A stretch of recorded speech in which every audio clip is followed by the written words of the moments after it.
Hello बच्चों, आज हम व्याकरण का एक नया टॉपिक करेंगे जो आपको 3 मार्क्स में पूछा जाता है। पहले तो हम अलंकार की व्याख्या करते हैं। अलंकार कहते किसे? अलंकार यानी आभूषण। आभूषण यानी गहना। आपने देखा होगा स्त्रियां जब गहने पहनती है तब कितनी सुंदर लगती है। तो वैसे ही जब काव्य की रचना होती है और उसमें अलंकार का उपयोग होता है तो काव्य की सुंदरता और ही बढ़ जाती है। काव्यों की सुंदरता बढ़ाने वालों यंत्रों को ही अलंकार कहते हैं। जिस प्रकार मनुष्य अपनी सुंदरता बढ़ाने के लिए विभिन्न आभूषणों का प्रयोग करते हैं, उसी तरह काव्य की सुंदरता बढ़ाने के लिए अलंकारों का उपयोग किया जाता है। अब करते हैं अलंकार के भेद। अलंकार के 2 भेद है, एक है शब्द अलंकार और दूसरा है अर्थ अलंकार। शब्द से पहचान हो वो शब्द अलंकार और अर्थ से पहचान हो वो है अर्थ अलंकार। अब हम शब्द अलंकार की व्याख्या करते हैं। जो अलंकार शब्दों के माध्यम से काव्यों को अलंकृत करते हैं वे शब्द अलंकार कहते हैं। यानी किसी काव्य में कोई विशेष शब्द रखने से सौंदर्य आए और कोई पर्यायवाची शब्द रखने से लुप्त हो जाए तो यह शब्द अलंकार कहलाता है।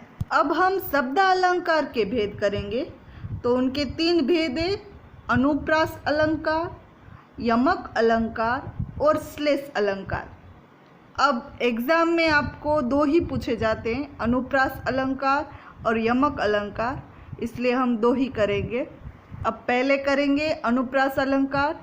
आप याद रखिएगा क्योंकि एग्ज़ाम में एक पंक्ति दी गई होगी, आपको पहचानना होगा कि इसमें कौन सा अलंकार छुपा हुआ है। अनुप्रास अलंकार यानी कि जब किसी काव्य को सुंदर बनाने के लिए किसी वर्ण की बार बार आवृत्ति हो तो वो अनुप्रास अलंकार कहलाता है। किसी विशेष वर्ण की आवृत्ति से वाक्य सुनने में सुंदर लगता है। जैसे एक उदाहरण दिया है, चारू चंद्र की चंचल किरणें खेल रही थी जल थल में। अब पहले देखो, च च च, चारू च, चंद्र च और चंचल च यानी वर्ण, क ख ग ये वर्ण है, यानी यहाँ च च च बार बार वही वर्ण आए तो अनुप्रास अलंकार कहलाता है। अब कुछ और उदाहरण लेते हैं ताकि आपको समझ में आ जाए। पहला सेंटेंस है, तट तमाल तरुवर बहु छाए। अब देखो इसमें तट त, तमाल त, तरुवर त, यानी पहला ही वर्ण रिपीट होना चाहिए, बीच में नहीं बोल रही हूँ। त से शुरू होने वाले त, ये अनुप्रास अलंकार। इसके बाद दूसरा है, भुज भुजगेश की है संगीनी भुजंगीनी सी। तो यहाँ पर ब ब ब है, बार बार वर्ण रिपीट हो रहा है, यानी कि अनुप्रास अलंकार है। चारू चंद्र की चंचल किरणें, जो अभी हमने रिपीट किया वही च। तुम मांसहीन तुम रक्तहीन है अस्थि, शेष तुम अस्थिहीन, यानी त त त, यहाँ पर त वर्ण की आवृत्ति हुई है, यानी बार बार त ही आया है, तो ये है अनुप्रास अलंकार। इसके बाद एक कानन कठिन भयंकर भारी घोर हिमवारी बयारी, यानी क क ये रिपीट हो रहा है, भ भ भी रिपीट हो रहा है। इसका मतलब बार बार एक ही वर्ण आए तो ये अनुप्रास अलंकार कहलाता है। अब दूसरा प्रकार है यमक अलंकार। जिस प्रकार अनुप्रास अलंकार में किसी एक वर्ण की आवृत्ति होती है, उसी प्रकार यमक अलंकार काव्य का सौंदर्य बढ़ाने के लिए एक ही शब्द की बार बार आवृत्ति होती है। 2 बार प्रयोग किए गए शब्द का अर्थ अलग होता है, उसे यमक अलंकार कहते हैं। यानी कि अनुप्रास अलंकार में हमने देखा वर्ण रिपीट हो रहा था, क ख ग ऐसे, लेकिन यमक अलंकार में पूरा शब्द रिपीट होगा वैसा का वैसा। एक उदाहरण देते हैं, काली घटा का घमंड घटा। आप यहाँ देख सकते हो काली घटा, घटा एक शब्द है, फिर से घमंड घटा, यानी घटा घटा एक ही शब्द 2 बार यूज़ हुआ है। इसका मतलब यहाँ पर 2 बार रिपीट हुआ है लेकिन मीनिंग अलग है। अब मीनिंग समझाती हूँ। काली घटा यानी कि काले बादल आसमान में छा जाते हैं वो। का घमंड घटा, एक घटा यानी काले बादल छा जाना और दूसरा घटा कम होना। अब दूसरा उदाहरण ले तो पहले है वहे शब्द पुनि पुनि परे अर्थ भिन्न ही भिन्न। यहाँ पर ये जो पंक्ति दी है वो यमक अलंकार की व्याख्या समझाने के लिए बोला है। उन्होंने कहा है शब्द पुनि पुनि आता है यानी बार बार आता है, लेकिन अर्थ भिन्न भिन्न यानी भिन्न भिन्न अर्थ होता है, उसे यमक अलंकार कहते हैं। तो दूसरा एक उदाहरण लूँ, कनक कनक ते सो गुनी मादकता अधिकाय, या खाए बोराय जग या पाए बोराय। यहाँ पर कनक कनक 2 बार यूज हुआ है, लेकिन दोनों में मीनिंग अलग है। एक कनक का अर्थ होता है स्वर्ण, स्वर्ण यानी सोना, और दूसरे का अर्थ होता है धतूरा। अब आप देखो, अगर किसी को सोना मिल जाए तो भी वो पागल हो जाता है, और कोई धतूरा खा ले तो भी वो पागल हो जाता है। यानी दोनों शब्द रिपीट हुए, लेकिन दोनों का अर्थ अलग है। अब दूसरी एक लेते हैं, 3 बेर खाती थी वह 3 बेर खाती थी। 3 बेर, बेर यानी फल का नाम है। 3 बेर खाती थी वह 3 बेर खाती थी, यानी एक बेरे समय 3 बार खाती थी। ये 2 शब्द दूसरी बार रिपीट हुआ, लेकिन अर्थ अलग है, वो है यमक अलंकार।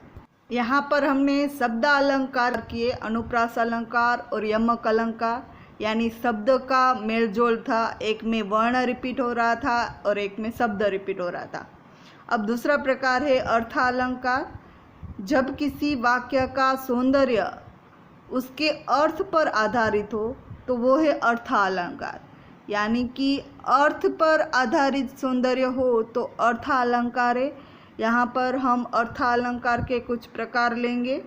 अर्थ अलंकार के मुख्य 5 प्रकार है, उपमा, रूपक, उत्प्रेक्षा, अतिशयोक्ति और मानवीयकरण। सामने 4 पूछे जाएंगे इसमें से, उपमा अलंकार, रूपक अलंकार, अतिशयोक्ति और मानवीयकरण। और ये 4 में से ही आपको पहचानना है और आपको मार्क्स मिलेंगे, ठीक है। तो पहले करते हैं उपमा अलंकार। उपमा अलंकार यानी उप का अर्थ है समीप से और पा का अर्थ है तोलना या फिर देखना, यानी नज़दीक से देखना। अतः जब 2 भिन्न वस्तुओं में समानता दिखाई जाए तब वह उपमा अलंकार होता है। अब कोई भी लाइन दी हुई हो, आपको पता कैसे चलेगा भाई कौन सा अलंकार है, कौन सा ये प्रकार है, आप कंफ्यूज हो जाओगे। तो उसके लिए एक ट्रिक है, मैं बताती हूँ। अब इसका एक उदाहरण लेते हैं, कर कमल सा कोमल है। आप बोलोगे इसमें क रिपीट हुआ है तो ये भी अनुप्रास अलंकार है, लेकिन यहाँ ये देखना है कि पहले ये उपमा अलंकार तो नहीं है, अगर नहीं है तो अनुप्रास अलंकार है। उपमा अलंकार की क्या पहचान है, देखो उपमा अलंकार में सा के आगे योजक चिन्ह होता है और फिर सा होता है। उसकी सीधी सादी पहचान बोलो तो योजक चिन्ह के बाद सा, सी, से ऐसे शब्द आए ना तो वो है उपमा अलंकार। यहाँ पर जो कर यानी पैर है, कमल सा यानी पैर को कमल के समान बताया गया है, उसे उपमा अलंकार कहते हैं। उपमा अलंकार के 2 अंग होते हैं, एक है उपमेय और दूसरा है उपमान। यानी कि वस्तु की समानता किसी दूसरे पदार्थ से की जाए, से दिखाओ तो वो है उपमेय। अब एक उदाहरण हमने लिया ना, कर कमल सा कोमल, उसमें कर है यानी जो मेन चीज़ है वो है उपमेय, और उसको जिसके साथ समानता की गई है वो है उपमान, यानी यहाँ पर है कमल। समझ गए, कर कमल सा कोमल, कर है वो उपमेय है और कमल है वो उपमान है। उसके कुछ उदाहरण लेते, वेदना सी, देखो सी आया, मृदुल वैभव की रखवाली सी, चांदनी की सी, उजली झाली सी, रोमांचित सी, लगती वसुधा यहाँ पर भी सी, मरकत डिब्बे सा, खुला ग्राम यहाँ आया सा, इसके बाद है सुख से, अलसाई से, सोए, यहाँ आए से। एक चांदी का बड़ा सा गोला खंबा, यहाँ पर आया सा, यानी कि योजक चिन्ह के बाद सा, सी, से, सा ऐसे वर्ड आए तो वो है उपमा अलंकार। समझ गए। अब इसके बाद दूसरा अलंकार है रूपक अलंकार। जब उपमान और उपमेय में अभिन्नता या अभेद दिखाया जाए तब यह रूपक अलंकार कहलाता है। इसका मतलब ये हुआ, हमने उपमा अलंकार किया तो उसमें था कि पैर थे वो कमल के समान है, सा, लेकिन रूपक अलंकार में उसके समान नहीं, जो भी चीज़ है ना वो वही है ऐसा माना जाता है। एक उदाहरण देते, मैया मैं तो चंद्र खिलौना ले हो, यानी कि मैया मुझे चंद्र खिलौना चाहिए, मुझे लेकर दो। यहाँ पर चंद्र खिलौना के बीच में एक योजक चिन्ह है। देखो, रूपक अलंकार की पहचान यही है, बीच में योजक चिन्ह होना चाहिए, लेकिन उसके पीछे सा, सी, से ऐसा वर्ड नहीं आना चाहिए, उसे बोलते रूपक अलंकार। और रूपक अलंकार में कोई भी चीज़ का समान यानी इसके समान है ऐसा नहीं कहा जाता, वो चीज़ वही है, यानी खिलौना है तो वो चंद्र है, वो खिलौना ही है ऐसा माना जाता है। दूसरा उदाहरण ले तो चरण कमल बंदो हरिराई, यानी कि ऊपर एक वाक्य दिया है, उसमें चरण को कमल के समान नहीं दिखाया क्योंकि सा, सी ऐसे वर्ड नहीं है। यहाँ पर चरण को ही कमल कहा गया है, यानी यहाँ पर रूपक अलंकार का उपयोग हुआ है। दूसरा उदाहरण करें तो पहला है चरण सरोज पखारन लागा, यानी चरण सरोज, यहाँ पर बीच में देखो योजक चिन्ह है। इसके बाद है प्रभात यौवन है वक्षर से कमल भी विकसित हुआ है कैसा। उसके बाद है बंदो गुरुपद पदुम परागा सुरुचि सुवास सरस अनुरागा, यहाँ पर योजक चिन्ह है। उसके बाद सा, सी, सा ऐसा है ही नहीं। उसके बाद पायो जी मैंने राम रतन धन पायो, नाम रतन, उसके बाद योजक चिन्ह है देखो। इसके बाद एक राम घनश्याम हित चातक तुलसीदास, यहाँ पर। उसके बाद कर जाते हो व्यथा भार लघु, बार बार कर कंज बढ़ा, ये सभी रूपक अलंकार के उदाहरण है। इसके बाद वाला अलंकार करें तो अतिशयोक्ति अलंकार, यानी कि बहुत बढ़ा चढ़ा कर किया जाए, वहाँ पर अतिशयोक्ति अलंकार कहा जाता है। एक उदाहरण ले तो आगे नदियाँ पड़ी अपार, यानी नदी बहुत अपार है जिस पार न किया जा सके। घोड़ा कैसे उतरे पार, यानी घोड़ा उस तरफ कैसे जाए। राणा ने सोचा इस पार, यानी राणा इस पार खड़े होके सोच रहे, तब तक चेतक था उस पार। चेतक एक घोड़ा का नाम है, वो उस पार था, ऐसा हो सकता है नहीं। यहाँ पर बढ़ा चढ़ाकर वर्णन किया है तो अतिशयोक्ति अलंकार कहा जा सकता है। दूसरा उदाहरण है हनुमान की पूंछ में लग्न पाई आग, सगरी लंका जल गई गए निशाचर भागी, यानी हनुमान की पूंछ में लग्न पाई आग और सारी लंका जल गई, सभी राक्षस भाग गए। ये भी बड़ा चढ़ाकर वर्णन किया गया है, यहाँ पर भी अतिशयोक्ति अलंकार का उपयोग हुआ है।